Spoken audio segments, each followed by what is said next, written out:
ਸਾਰਿਆਂ ਨੂੰ ਮੇਰੀ ਪਿਆਰ ਭਰੀ ਸਤਿ ਸ਼੍ਰੀ ਅਕਾਲ ਜੀ। ਮੈਂ ਘਨਸ਼ਾਮ ਥੋਰੀ ਡਿਪਟੀ ਕਮਿਸ਼ਨਰ ਜਲੰਧਰ।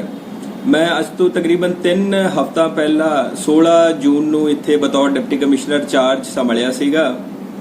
ਮੈਂ ਆਪ ਜੀ ਦੇ ਨਾਲ ਅੱਜ ਪਹਿਲੀ ਵਾਰ ਸਿੱਧੇ ਤੌਰ ਤੇ ਰੂਬਰੂ ਹੋ ਰਿਹਾ ਕਿਉਂਕਿ ਇतना ਸਮਾਂ ਮੈਨੂੰ ਲੱਗਿਆ ਕਿਉਂਕਿ ਮੈਂ ਪਹਿਲਾਂ ਚਾਹੁੰਦਾ ਸੀਗਾ ਖਾਸ ਕਰ ਕੋਵਿਡ ਨੂੰ ਦੇਖਦੇ ਹੋਏ ਸਾਰੇ ਜ਼ਿਲ੍ਹੇ ਦੀ ਹੈਲਥ ਇਨਫਰਾਸਟ੍ਰਕਚਰ ਨੂੰ ਅਸੀਂ ਦੇਖ ਲਈਏ ਕੀ ਇੱਥੇ ਲੈਵਲ 1 ਦੀ ਲੈਵਲ 2 ਲੈਵਲ 3 ਕਿੱਥੇ ਫੈਸਿਲਿਟੀ ਹੈ ਤੇ ਜਿਹੜੇ ਕੋਈ ਕੋਵਿਡ ਦੇ ਵਿੱਚ ਕੇਸਿਸ ਵਧਦੇ ਨੇ ਤੇ ਕਿੱਥੇ ਆਪਣੀ ਹੋਰ ਸਹੂਲਤਾਂ ਵਧਾ ਸਕਦੇ ਨੇ। ਤੇ ਆ ਤਕਰੀਬਨ 2-3 ਹਫ਼ਤੇ ਅਸੀਂ ਲਗਾਤਾਰ ਰੋਜ਼ ਹੀ ਵੱਖ-ਵੱਖ ਫੈਸਿਲਿਟੀ ਜਿੱਦਾਂ ਕਿ ਸਾਡੀ ਮੈਰੀਟੋਰੀਅਸ ਦੇ ਵਿੱਚ ਕੋਵਿਡ ਕੇਅਰ ਸੈਂਟਰ ਚੱਲਦਾ ਹੈ, ਪਿਮਸ ਹਸਪੀਟਲ, ਉਸ ਤੋਂ ਇਲਾਵਾ ਜਿੱਥੇ ਕੁਆਰੰਟੀਨ ਸੈਂਟਰ ਬਣੇ ਗਏ ਨੇ NIT ਜਲੰਧਰ ਦੇ ਵਿੱਚ ਹੋਰ ਵੀ ਵੱਖਰੇ ਅਸੀਂ ਪ੍ਰੀਮਾਈਸਿਸ ਮੈਂ ਜਾ ਕੇ ਦੇਖੇ ਆਪ ਤਾਂ ਕਿ ਮੈਨੂੰ ਇੱਕ ਆਈਡੀਆ ਲੱਗ ਜਾਵੇ ਵੀ ਕਿੱਥੇ ਸਾਨੂੰ ਭਵਿੱਖ ਦੇ ਵਿੱਚ ਹੋਰ ਜੇਕਰ ਲੋੜ ਪੈਂਦੀ ਹੈ ਤਾਂ ਕਿੱਥੇ ਅਸੀਂ ਇਨਫਰਾਸਟ੍ਰਕਚਰ ਹੋਰ ਕ੍ਰੀਏਟ ਕਰ ਸਕਦੇ ਹਾਂ। ਤੇ ਉਹ ਮੈਂ ਹੁਣ ਵਿਜ਼ਿਟ ਕਰ ਲਈ ਸੀਗੀ ਤੇ ਆਪਦੇ ਨਾਲ ਕੁਝ ਗੱਲਾਂ ਮੈਂ ਸਾਂਝੀਆਂ ਕਰਨਾ ਚਾਹ ਰਿਹਾ ਸੀਗਾ। ਇਸ ਸਮੇਂ ਜਿਹੜੀ ਡਿਸਟ੍ਰਿਕਟ ਜਲੰਧਰ ਦੀ ਅੱਜ ਦੀ ਜਿਹੜੀ ਪੋਜੀਸ਼ਨ ਹੈ ਉਹਦੇ ਵਿੱਚ ਟੋਟਲ ਸਾਡੇ ਕੋਲ 934 ਟੋਟਲ ਕੇਸ ਪੋਜ਼ਿਟਿਵ ਆਏ ਨੇ ਜਿਨ੍ਹਾਂ ਦੇ ਵਿੱਚੋਂ ਤਕਰੀਬਨ 66% 2/3 ਮਤਲਬ ਦੋ ਜਿਹੜੇ ਹੈਗੇ ਉਹ 616 ਪੇਸ਼ੈਂਟ ਸਾਡੇ ਕੋਲੋਂ ਟ੍ਰੀਟ ਹੋ ਕੇ ਡਿਸਚਾਰਜ ਹੋ ਚੁੱਕੇ ਨੇ ਤੇ ਇਸ ਸਮੇਂ ਜਿਹੜੇ ਐਕਟਿਵ ਕੇਸ ਨੇ ਉਹ 296 ਨੇ। ਸੋ ਤਕਰੀਬਨ 2/3 ਪੇਸ਼ੈਂਟਸ ਡਿਸਚਾਰਜ ਹੋ ਕੇ ਘਰ ਜਾ ਚੁੱਕੇ ਨੇ ਤੇ 1/3 ਰਫਲੀ ਜਿੰਨੇ ਪੇਸ਼ੈਂਟ ਆਏ ਨੇ ਉਹ ਸਾਡੇ ਕੋਲ ਹਲੇ ਵੀ ਐਕਟਿਵ ਕੇਸਿਸ ਨੇ ਜਿਹੜੇ ਕਿ ਵੱਖ-ਵੱਖ ਸਾਡੇ ਕੋਲ ਲੈਵਲ 1 ਲੈਵਲ 2 ਲੈਵਲ 3 ਫੈਸਿਲਿਟੀਜ਼ ਦੇ ਵਿੱਚ ਉਹਨਾਂ ਦਾ ਇਲਾਜ ਚੱਲ ਰਿਹਾ ਹੈ।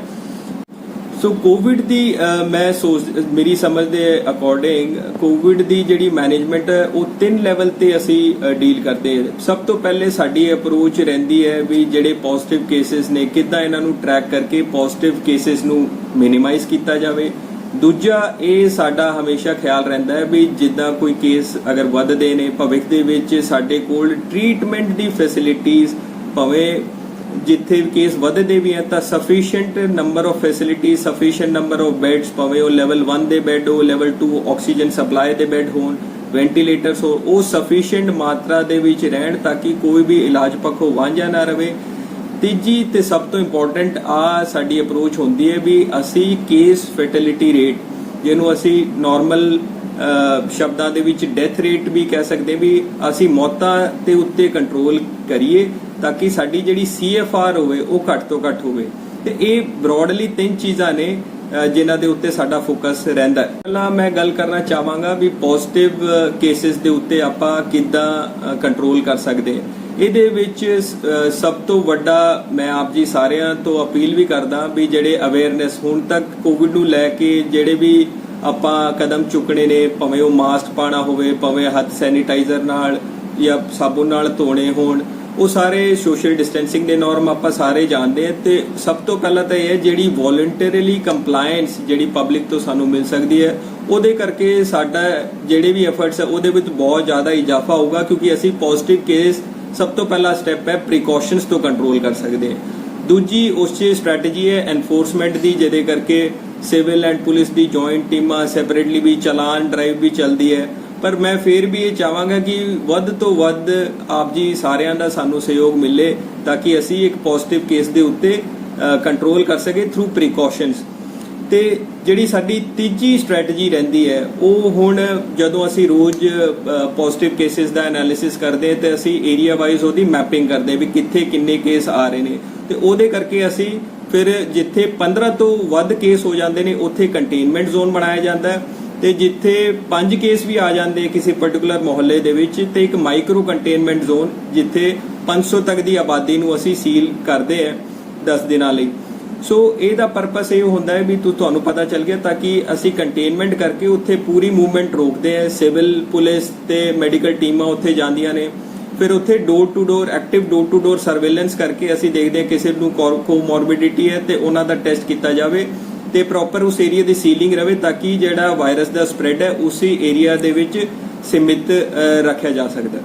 ਸੋ ਕੰਟੇਨਮੈਂਟ ਤੇ ਮਾਈਕਰੋ ਕੰਟੇਨਮੈਂਟ ਦੇ ਵਿੱਚ ਸਾਨੂੰ ਲੋਕਾਂ ਦੇ ਵੀ ਬਹੁਤ ਸਹਿਯੋਗ ਦੀ ਲੋੜ ਹੈ ਕਿਉਂਕਿ ਜਦੋਂ ਇਹ ਏਰੀਆ ਡਿਕਲੇਅਰ ਹੋ ਜਾਂਦਾ ਹੈ ਮੈਨੂੰ ਪਤਾ ਹੈ ਵੀ ਕਾਫੀ ਲੋਕਾਂ ਨੂੰ ਤਕਲੀਫ ਵੀ ਹੁੰਦੀ ਹੈ ਤੇ ਅਸੀਂ ਆਪਣੇ ਸਟਾਫ ਨੂੰ ਕਿਹਾ ਵੀ ਉੱਥੇ ਡੋਰ ਟੂ ਡੋਰ ਜਿਹੜੀ ਐਕਟਿਵ ਸਰਵੇਲੈਂਸ ਹੁੰਦੀ ਹੈ ਤੇ ਆਸ਼ਾ ਵਰਕਰਸ ਜਦੋਂ ਘਰੇ ਜਾਂਦੀਆਂ ਨੇ ਤੇ ਉਹ ਪੁੱਛਦੀਆਂ ਨੇ ਵੀ ਕੋਈ ਸਿੰਪਟੋਮੈਟਿਕ ਹੈ, ਕਿਉਂਕਿ ਜਦੋਂ ਕੋਈ ਏਰੀਆ ਕੰਟੇਨਮੈਂਟ ਜਾਂ ਮਾਈਕਰੋ ਕੰਟੇਨਮੈਂਟ ਦੇ ਵਿੱਚ ਡਿਕਲੇਅਰ ਹੋ ਜਾਂਦਾ ਹੈ ਤੇ ਉੱਥੇ ਹੈਲਥ ਡਿਪਾਰਟਮੈਂਟ ਦੇ ਆਸ਼ਾ ਵਰਕਰ ਸਾਰੇ ਘਰਾਂ ਦੇ ਵਿੱਚ ਡੋਰ ਟੂ ਡੋਰ ਜਾ ਕੇ ਉਹਨਾਂ ਤੋਂ ਪੁੱਛਦੇ ਨੇ ਵੀ ਕੋਈ ਬਜ਼ੁਰਗ ਹੈ ਜਾਂ ਕੋਮੋਰਬਿਡਿਟੀ ਹੈ, ਕਿਸੇ ਨੂੰ ਸ਼ੂਗਰ ਹੈ, ਹਾਈ ਬੀਪੀ ਹੈ, ਤੇ ਉਹਨਾਂ ਦਾ ਟੈਸਟ ਜ਼ਰੂਰ ਕੀਤਾ ਜਾਵੇ। ਜੇਕਰ ਉਹ ਪੋਜ਼ਿਟਿਵ ਆਉਂਦੇ ਤਾਂ ਟਾਈਮਲੀ ਇਲਾਜ ਹੋ ਜਾਂਦਾ, ਤਾਂ ਕਿਉਂਕਿ ਮੈਕਸਿਮਮ ਜਿਹੜੀ ਸਾਡੇ ਜਿੱਥੇ ਵੀ ਮੌਤ ਹੁੰਦੀ ਹੈ ਉਹਨਾਂ ਦੀ ਕੋਈ ਨਾ ਕੋਈ ਕੋਮੋਰਬਿਡਿਟੀ ਜਾਂ 올ਡ ਏਜ ਪੇਸ਼ੈਂਟ ਹੁੰਦੇ ਨੇ, ਤਾਂ ਉਹ ਟਾਈਮਲੀ ਡਿਟੈਕਸ਼ਨ ਐਕਟਿਵ ਸਰਵੇਲੈਂਸ ਕਰਕੇ ਬਹੁਤ ਜ਼ਰੂਰੀ ਹੈ ਜਿੱਥੇ ਜ਼ਿਆਦਾ ਇਹ ਕੋਵਿਡ ਦੇ ਕੇਸਿਸ ਫੈਲ ਜਾਂਦੇ ਨੇ। ਤੇ ਮੈਂ ਸਾਰਿਆਂ ਨੂੰ ਅਪੀਲ ਕਰਦਾ ਵੀ ਜਦੋਂ ਵੀ ਹੈਲਥ ਡਿਪਾਰਟਮੈਂਟ ਦੀ ਆਸ਼ਾ ਵਰਕਰਸ ਉੱਥੇ ਜਾਂਦੀਆਂ ਨੇ ਤਾਂ ਉਹਨਾਂ ਨੂੰ ਪੂਰਾ ਸਹਿਯੋਗ ਦਿੱਤਾ ਜਾਵੇ। ਪਿੱਛੇ ਅਸੀਂ ਸਾਰੇ ਉਹਨਾਂ ਇਲਾਕਾ ਦੇ ਕਾਉਂਸਲਰ ਸਾਹਿਬਾਨ ਨਾਲ ਵੀ ਸਿਵਲ ਸਰਜਨ ਦੇ ਦੁਆਰਾ ਮੀਟਿੰਗ ਕੀਤੀ ਗਈ ਹੈ।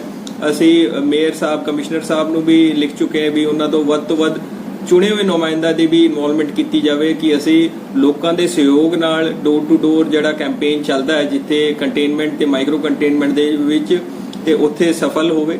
ਤੇ ਅਸੀਂ ਸਿਵਲ ਇੰਚਾਰਜ ਨੂੰ ਵੀ ਕਹਿੰਦੇ ਵੀ ਜਿੱਥੇ ਕੋਈ ਬੜੇ ਹੀ ਗਰੀਬ ਪਰਿਵਾਰ ਨੇ, ਜਿੱਥੇ ਕੋਈ ਇਸ ਟਾਈਪ ਦੀ ਦਿੱਕਤ ਆ ਰਹੀ ਹੈ ਤੇ ਜ਼ਰੂਰ ਫ੍ਰੀ ਰਾਸ਼ਨ ਦੀ ਵੀ ਡਿਲੀਵਰੀ ਕੰਟੇਨਮੈਂਟ ਤੇ ਮਾਈਕਰੋ ਕੰਟੇਨਮੈਂਟ ਦੇ ਵਿੱਚ ਪ੍ਰਸ਼ਾਸਨ ਵੱਲੋਂ ਕੀਤੀ ਜਾਊਗੀ। ਕੰਟੇਨਮੈਂਟ ਤੇ ਮਾਈਕਰੋ ਕੰਟੇਨਮੈਂਟ ਜਿਹੜਾ ਪੋਜ਼ਿਟਿਵ ਨੂੰ ਕੰਟਰੋਲ ਕਰਨ ਤੋਂ ਬਾਅਦ ਸਾਡਾ ਫੋਕਸ ਰਹਿੰਦਾ ਹੈ ਵੀ ਇਲਾਜ ਪੱਖੋਂ ਸਾਡੀ ਕਿਸ ਲੈਵਲ ਤੇ ਤਿਆਰੀ ਹੈ। ਤੇ ਇਨੀਸ਼ੀਅਲੀ ਜਦੋਂ ਮੈਂ ਇੱਥੇ ਜੁਆਇਨ ਕੀਤਾ ਅਸੀਂ ਦੇਖਿਆ ਵੀ ਸਾਡੇ ਮੈਰੀਟੋਰੀਅਸ ਹਸਪੀਟਲ ਮੈਰੀਟੋਰੀਅਸ ਜਿਹੜਾ ਕੋਵਿਡ ਕੇਅਰ ਸੈਂਟਰ ਚੱਲ ਰਿਹਾ ਉੱਥੇ 700 ਬੈੱਡ ਆਪਰੇਸ਼ਨਲਾਈਜ਼ ਸੀਗੇ। ਕੁਝ ਉੱਥੇ ਇਨਫਰਾਸਟ੍ਰਕਚਰ ਦੇ ਵਿੱਚ ਕਮੀ ਹੈ। ਅਸੀਂ ਹੁਣ ਉੱਥੇ ਕਿਉਂਕਿ ਡਾਕਟਰ ਰੂਮ ਦੇ ਵਿੱਚ, ਡਿਊਟੀ ਰੂਮ ਦੇ ਵਿੱਚ ਕਿਉਂਕਿ ਉਹ ਪੀਪੀ ਕਿਟ ਪਾ ਕੇ ਕੰਮ ਕਰਦੇ ਨੇ ਤੇ ਉੱਥੇ ਵੀ 에ਅਰ ਕੰਡੀਸ਼ਨਰ ਨਹੀਂ ਲੱਗੇ ਸੀਗੇ ਤੇ ਅਸੀਂ ਉਹਨਾਂ ਨੂੰ ਉਹ ਸੁਵਿਧਾਵਾਂ ਉੱਥੇ ਪ੍ਰੋਵਾਈਡ ਕੀਤੀਆਂ ਨੇ। ਬੈੱਡ ਵੀ ਅਸੀਂ ਉੱਥੇ 700 ਤੋਂ 1000 ਕਰ ਲਏ ਹੈ। ਉਸ ਤੋਂ ਇਲਾਵਾ ਇੱਕ ਹੋਰ ਫੈਸਿਲਿਟੀ 1000 ਬੈੱਡ ਦੀ ਅਸੀਂ ਤਿਆਰ ਕਰ ਲਈ ਹੈ, ਉਹਦੀ ਨੋਟੀਫਿਕੇਸ਼ਨ ਹੁਣੇ ਹੀ ਕਰਨ ਲੱਗੇ ਹੈ। ਅਗਲੇ ਹਫਤੇ ਦੇ ਵਿੱਚ ਉਸ ਦੀ ਨੋਟੀਫਿਕੇਸ਼ਨ ਹੋ ਜੂਗੀ ਤਾਂ ਕਿ ਸਾਡੇ ਲੈਵਲ 1 ਦੇ ਬੈੱਡ ਹੈ ਜਿੱਥੇ ਨਾਰਮਲੀ ਅਸੀਂ ਉਹ ਪੋਜ਼ਿਟਿਵ ਪੇਸ਼ੈਂਟ ਰੱਖਦੇ ਜਿਹੜੇ ਏਸਿਮਟੋਮੈਟਿਕ ਹੋਣ ਤੇ ਜਿਨ੍ਹਾਂ ਦੇ ਉੱਤੇ ਕੋਈ ਕੋਮੋਰਬਿਡਿਟੀ ਜਾਂ ਕੋਈ ਇਸ ਟਾਈਪ ਦਾ ਖਤਰਾ ਨਾ ਹੋ। तो ਇੱਥੇ ਸਾਡੇ 2000 ਬੈੱਡ ਦੀ ਤਿਆਰੀ ਹੈ, ਪਰ ਇਹਦੀ ਅਸੀਂ ਇੰਨੀ ਅੱਗੇ ਜਾ ਕੇ ਮੈਂ ਵਿਜ਼ਿਟ ਕਰਕੇ ਦੇਖ ਲੈਨੇ ਬੈੱਡ ਕਿ ਇਹਨੂੰ 5000 ਤੱਕ ਅੱਜ ਦੀ ਡੇਟ 'ਚ ਵੀ ਮੇਰੇ ਦਿਮਾਗ ਦੇ ਵਿੱਚ ਹੈ ਵੀ ਕਿੱਥੇ ਬੈੱਡਸ ਦੀ ਅਗਰ ਜੇਕਰ ਲੋੜ ਪਈ ਤਾਂ ਅਸੀਂ ਇਹਨੂੰ ਵਧਾ ਸਕਦੇ ਹਾਂ। ਇਸ ਤੋਂ ਬਾਅਦ ਲੈਵਲ 2 ਦੀ ਫੈਸਿਲਿਟੀ ਆਂਦੀ ਹੈ ਜਿੱਥੇ ਅਸੀਂ ਮੰਨਦੇ ਕਿ ਪਾਈਪਡ ਆਕਸੀਜਨ ਸਪਲਾਈ ਪੇਸ਼ੈਂਟ ਨੂੰ ਜ਼ਰੂਰ ਮਿਲਣੀ ਚਾਹੀਦੀ ਹੈ। ਉਹ ਉਦੋਂ ਸਿਵਲ ਹਸਪੀਟਲ ਦੇ ਵਿੱਚ 80 ਬੈੱਡ ਸੀਗੇ। ਉਸ ਤੋਂ ਬਾਅਦ ਮੈਂ ਕਿਹਾ ਵੀ ਉੱਥੇ 50 ਬੈੱਡ ਆਪਾਂ ਹੋਰ ਥਰੂ ਜਿਹੜਾ ਸਾਡੇ ਕੋਲ CSR ਫੰਡਸ ਅਵੇਲੇਬਲ ਨੇ ਉੱਥੇ 50 ਬੈੱਡ ਤੇ ਹੋਰ ਪਾਈਪਡ ਆਕਸੀਜਨ ਸਪਲਾਈ ਇੰਸਟਾਲ ਕਰਵਾ ਲਈਏ ਤੇ ਅਸੀਂ ਟੈਂਡਰ ਫਲੋਟ ਕਰ ਦਿੱਤੇ ਨੇ ਤੇ ਅਗਲੇ ਹੀ ਹਫਤੇ ਅਸੀਂ ਸਿਵਲ ਹਸਪੀਟਲ ਦੇ 340 ਟੋਟਲ ਬੈੱਡ ਨੇ 340 ਤੋਂ 316 ਦੇ ਉੱਤੇ ਪਾਈਪਡ ਆਕਸੀਜਨ ਸਪਲਾਈ ਕਰ ਦੇਣੀ ਹੈ। ਉਸ ਤੋਂ ਇਲਾਵਾ ਜਿਹੜੇ 24 ਬੈੱਡ ਰਹਿੰਦੇ ਨੇ ਉਹ ਸਾਰੇ ਦੇ ਸਾਰੇ ICU ਪਲੱਸ 12 ਵੈਂਟੀਲੇਟਰ ਦੇ ਨਾਲ ਲੈਵਲ 3 ਫੈਸਿਲਿਟੀ ਲਈ ਤਿਆਰ ਕਰ ਲਏ। ਉਸ ਤੋਂ ਇਲਾਵਾ ਵੀ ਮੈਂ ਹੁਣ ਇਸੇ ਹਫਤੇ ਸਾਡੇ 3 ਅਰਬਨ PHCs ਨੇ ਉੱਥੇ ਤਕਰੀਬਨ 100 ਬੈੱਡ ਦੀ ਕੈਪੈਸਿਟੀ ਹੈ ਤੇ ਸਿਵਲ ਸਰਜਨ ਮੈਡਮ ਨਾਲ ਗੱਲ ਕਰਕੇ ਉੱਥੇ ਵੀ ਜਿੰਨਾ ਇਹਨਾਂ ਨੂੰ ਕਿਹਾ ਵੀ ਉਹ ਸਾਰੇ ਦੇ ਸਾਰੇ 100 ਬੈੱਡ ਵੀ ਅਸੀਂ ਪਾਈਪਡ ਆਕਸੀਜਨ ਸਪਲਾਈ ਨਾਲ ਕਵਰ ਕਰ ਲਈਏ ਤਾਂ ਕਿ ਸਾਡੇ ਲੈਵਲ 2 ਦੇ ਵਿੱਚ ਹੋਰ 100 ਬੈੱਡ ਦਾ ਇਜ਼ਾਫਾ ਇੱਥੇ ਹੋ ਜਾਊਗਾ। ਤੇ ਉਸ ਤੋਂ ਇਲਾਵਾ ਸਿਵਲ ਹਸਪੀਟਲ ਵੀ ਡੈਡੀਕੇਟਿਡ ਜਿਹੜਾ ਹੈਗਾ ਸਾਡੇ ਕੋਲ ਕੋਵਿਡ ਹਸਪੀਟਲ 340 ਬੈੱਡ ਦਾ ਤੇ ਤਕਰੀਬਨ ਸਾਡੇ ਕੋਲ 450 ਬੈੱਡ ਇਸ ਤਰੀਕੇ ਦੇ ਨਾਲ ਤਿਆਰ ਹੋ ਜਾਣੇ। ਅਸੀਂ ਇਸ ਤੋਂ ਇਲਾਵਾ ਵੀ IMA ਦੇ ਨਾਲ ਵੀ ਲਗਾਤਾਰ ਰਾਬਤਾ ਕਾਇਮ ਕਰਕੇ ਰੱਖਿਆ ਹੋਇਆ ਤਾਂ ਕਿ ਜੇਕਰ ਕੋਈ ਪ੍ਰਾਈਵੇਟ ਫੈਸਿਲਿਟੀ ਵੀ ਅੱਗੇ ਆਉਂਦੀ ਹੈ ਤੇ ਉਹਨਾਂ ਦੇ ਨਾਲ ਲੱਗ ਕੇ ਵੀ ਪਲੱਸ PIMS ਦੇ ਨਾਲ ਵੀ ਸਾਡਾ ਰੋਜ਼ ਰਾਬਤਾ ਕਾਇਮ ਹੈ ਤੇ ਉੱਥੇ ਵੀ ਕਿੱਦਾਂ ਅਸੀਂ ਕੈਪੈਸਿਟੀ ਵਧਾਉਣ ਦੇ ਵਿੱਚ ਲੋੜ ਪੈਣ ਤੇ ਉਹ ਵੀ ਬੈਕ ਆਫ ਦੀ ਮਾਈਂਡ ਹੈ ਵੀ ਲੈਵਲ 2 ਤੇ ਲੈਵਲ 3 ਤੇ ਫੁੱਲ ਬੈਡਸ ਦੀ। ਸਭ ਤੋਂ ਇੰਪੋਰਟੈਂਟ ਪੁਆਇੰਟ ਜਿਹੜਾ ਸਾਡੀ ਸਟ੍ਰੈਟਜੀ ਦੇ ਵਿੱਚ ਹੁੰਦਾ ਉਹ ਹੈ ਵੀ ਅਸੀਂ ਕਿੱਦਾਂ ਡੈਥ ਰੇਟ ਨੂੰ ਮਿਨੀਮਾਈਜ਼ ਕਰੀਏ। ਅੱਜ ਵੀ ਮੈਂ ਦੇਖ ਰਿਹਾ ਸੀਗਾ ਜਲੰਧਰ ਦਾ ਜਿਹੜਾ ਡੇਟਾ ਹੈ, ਜੇਕਰ ਆਪਾਂ ਸਾਰੇ ਅਖਬਾਰ ਦੇ ਵਿੱਚ ਜਿਹੜੀ ਸਾਰੇ ਜ਼ਿਲ੍ਹਿਆਂ ਦੇ ਵਿੱਚ ਪੋਜ਼ਿਟਿਵ ਤੇ ਡੈਥ ਤੇ ਜੇਕਰ ਤੁਸੀਂ ਡੈਥਸ ਨੂੰ ਡਿਵਾਈਡ ਕਰਦੇ ਹੋ ਬਾਈ ਨੰਬਰ ਆਫ ਪੋਜ਼ਿਟਿਵ ਕੇਸਿਸ ਤੇ ਅਸੀਂ CFR ਕੇਸ ਫੈਟੈਲਿਟੀ ਰੇਟ ਕੈਲਕੂਲੇਟ ਕਰ ਸਕਦੇ ਹਾਂ। ਉਹਦੇ ਵਿੱਚ ਕਾਫੀ ਜਲੰਧਰ ਦੀ ਡੈਥ ਰੇਟ ਜਿਹੜੀ ਹੈ ਉਹ ਠੀਕ ਹੈ। ਅਸੀਂ CFR ਦੇ ਹਿਸਾਬ ਨਾਲ ਦੇਖੀਏ ਭਾਵੇਂ ਸਾਡੇ ਪੋਜ਼ਿਟਿਵ ਉੱਤੇ ਹੋਣ, ਪਰ ਜੇਕਰ ਤੁਸੀਂ ਦੇਖੋਗੇ ਡੈਥਸ ਪਰ ਨੰਬਰ ਆਫ ਪੋਜ਼ਿਟਿਵ ਕੇਸਿਸ ਉਹਦੇ ਵਿੱਚ ਅਸੀਂ 13ਵੇਂ ਨੰਬਰ ਤੇ ਆਨੇ ਆ ਤੇ ਉਹੀ ਸਾਡਾ ਲਗਾਤਾਰ ਕੋਸ਼ਿਸ਼ ਹੈ ਵੀ ਅਸੀਂ ਡੈਥ ਰੇਟਸ ਨੂੰ ਹੋਰ ਮਿਨੀਮਾਈਜ਼ ਕਰੀਏ ਤਾਂ ਕਿ ਸਾਡੀ ਕੇਸ ਫਰਟੀਲਿਟੀ ਰੇਟ ਹੋਰ ਥੱਲੇ ਆਵੇ। ਉਹਦੇ ਲਈ ਸਾਡੇ ਨੂੰ ਸਾਰਿਆਂ ਦੇ ਸਹਿਯੋਗ ਦੀ ਲੋੜ ਇਸ ਪ੍ਰਕਾਰ ਹੈ। ਇੱਕ ਤਾਂ ਕੋਈ ਵੀ ਜਲੰਧਰ ਦਾ ਨਿਵਾਸੀ ਕਿਤੇ ਵੀ ਉਹਨਾਂ ਨੂੰ ਲੱਗਦਾ ਹੈ ਕੋਈ ਸ਼ਾਰਟਨੈਸ ਆਫ ਬ੍ਰੈਥ ਜਾਂ ਕੁਝ ਇਸ ਟਾਈਪ ਦੇ ਸਿੰਪਟਮਸ ਨੇ, ਪਲੀਜ਼ ਤੁਸੀਂ ਜਾ ਕੇ ਸਿਵਲ ਹਸਪੀਟਲ ਰਿਪੋਰਟ ਕਰੋ। ਸਾਡਾ ਉਹਨਾਂ ਨੂੰ ਸਖਤ ਹਦਾਇਤ ਨੇ ਵੀ ਕੋਈ ਵੀ ਇਸ ਟਾਈਪ ਦਾ ਮਰੀਜ਼ ਜਿਹੜੇ ਸਿੰਪਟਮਸ ਆਫ ਕੋਵਿਡ ਦੇ ਨਾਲ ਆਂਦਾ ਹੈ ਤਾਂ ਉਹਨਾਂ ਨੂੰ ਜ਼ਰੂਰ ਐਡਮਿਟ ਕਰੋ ਐਂਡ ਇਲਾਜ ਚਾਲੂ ਕਰੋ। ਟੈਸਟ ਬਾਅਦ ਦੇ ਵਿੱਚ ਹੋਊਗਾ ਐਂਡ ਟੈਸਟ ਦੀ ਰਿਪੋਰਟ ਆਂਦੀ ਰਹੂਗੀ, ਪਰ ਇਲਾਜ ਪੱਖੋਂ ਅਸੀਂ ਕਿਸੇ ਨੂੰ ਡਿਲੇ ਨਹੀਂ ਕਰਨਾ। ਇਹ ਬਹੁਤ ਜ਼ਰੂਰੀ ਹੈ। ਇੱਕ ਵਾਰ ਮੈਂ ਹੋਰ ਅਪੀਲ ਕਰਨਾ ਚਾਹਾਂਗਾ ਕਿਉਂਕਿ ਇੰਡੀਅਨ ਸੋਸਾਇਟੀ ਦੇ ਵਿੱਚ ਸੈਲਫ ਮੈਡੀਕੇਸ਼ਨ ਦਾ ਕਾਫੀ ਟ੍ਰੈਂਡ ਹੈ। ਲੋਕੀ ਆਪਣੇ ਆਪ ਹੀ ਦਵਾਈ ਲਈ ਜਾ ਰਹੇ ਆ, ਕੁਝ ਇਲਾਜ ਕਰ ਲੈਂਦੇ, ਜ਼ੁਕਾਮ ਹੋ ਗਿਆ।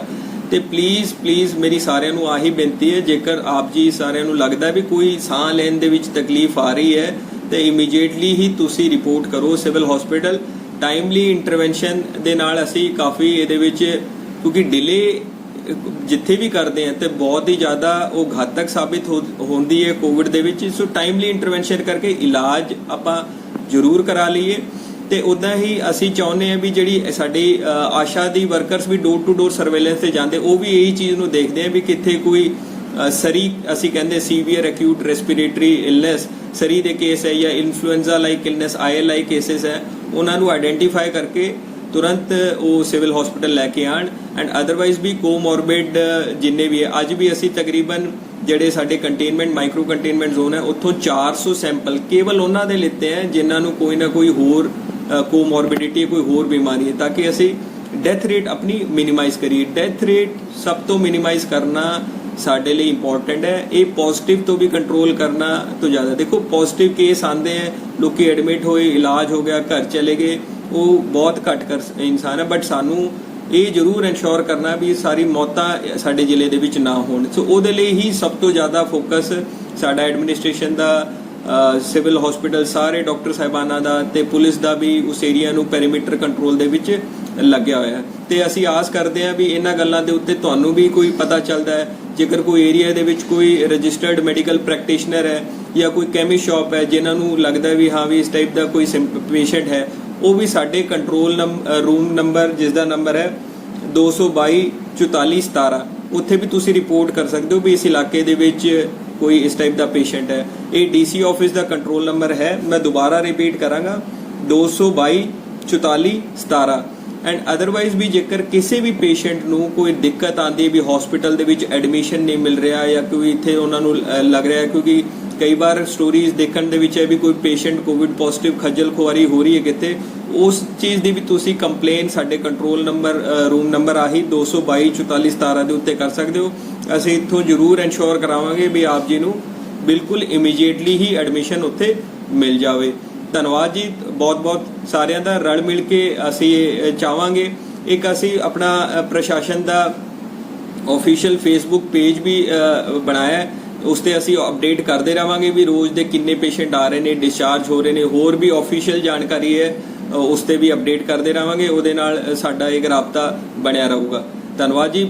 ਰਲ ਮਿਲ ਕੇ ਆਪਾਂ ਇਸ ਦੇ ਵਿੱਚ ਜ਼ਰੂਰ ਜੰਗ ਦੇ ਉੱਤੇ ਜਿੱਤ ਪਾਵਾਂਗੇ ਤੇ ਸਾਡੀ ਪੂਰੀ એનર્ਜੀ ਇਸ ਗੱਲ ਤੇ ਲੱਗੀ ਹੋਈ ਹੈ ਕਿ ਅਸੀਂ ਆਪਣਾ ਇਸ ਚੀਜ਼ ਨੂੰ ਕੰਟਰੋਲ ਵੀ ਕਰੀਏ, ਪਲੱਸ ਇਲਾਜ ਪੱਖੋਂ ਕੋਈ ਵੀ ਜਲੰਧਰ ਦਾ ਨਿਵਾਸੀ ਕਦੋਂ ਵਾਂਝਾ ਨਾ ਰਹੇ। ਤਾਂ ਬੈੱਡਸ ਦੀ ਪੂਰੀ ਐਕਸਪੈਂਸ਼ਨ ਦੇ ਵਿੱਚ, ਇਜ਼ਾਫੇ ਦੇ ਵਿੱਚ, ਭਾਵੇਂ ਉਹ ਲੈਵਲ 1 ਦੇ ਹੋਣ, ਲੈਵਲ 2 ਪਾਈਪਡ ਆਕਸੀਜਨ ਸਪਲਾਈ ਦੇ ਹੋਣ, ਵੈਂਟੀਲੇਟਰਸ ਵੀ ਆ ਪਿਛਲੇ ਹਫਤੇ ਵੀ 2 ਨਵੇਂ ਲੈ ਕੇ ਸਿਵਲ ਹਸਪੀਟਲ ਨੂੰ ਅਸੀਂ ਦਿੱਤੇ ਨੇ, ਹੋਰ ਵੀ ਲਵਾਂਗੇ ਤੇ ਅਸੀਂ ਪੂਰੇ ਇਸ ਕੰਮ ਦੇ ਵਿੱਚ ਲੱਗੇ। ਤੇ ਆਪ ਜੀ ਵੱਲੋਂ ਬਸ ਮੇਰੀ ਆਹੀ ਬੇਨਤੀ ਹੈ ਵੀ ਆਪਾਂ ਸੋਸ਼ਲ ਡਿਸਟੈਂਸਿੰਗ ਦੇ ਨੋਰਮ ਸਾਰੇ ਰੱਖੀ ਤਾਂ ਕਿ ਜਿਹੜੀ ਇਸ ਬਿਮਾਰੀ ਦੀ ਪ੍ਰੋਗਰੈਸ਼ਨ ਹੈ ਉਹ ਥੋੜੀ ਜੀ ਸਲੋ ਸਪੀਡ ਤੇ ਹੋਵੇ। ਤੇ ਹੋ ਸਕਦਾ ਹੈ ਵੀ ਇਨ ਦ ਮੀਨ ਟਾਈਮ ਕੋਈ ਆਪਣੇ ਕੋਲ ਵੈਕਸੀਨ ਵੀ ਇਸ ਚੀਜ਼ ਦੀ ਆ ਜਾਵੇ ਤੇ ਜਿਸ ਤੋਂ ਹੋਰ ਵੀ ਕੰਟਰੋਲ ਪਾਇਆ ਜਾ ਸਕਦਾ ਹੈ। ਧੰਨਵਾਦ ਸਾਰਿਆਂ ਦਾ ਬਹੁਤ।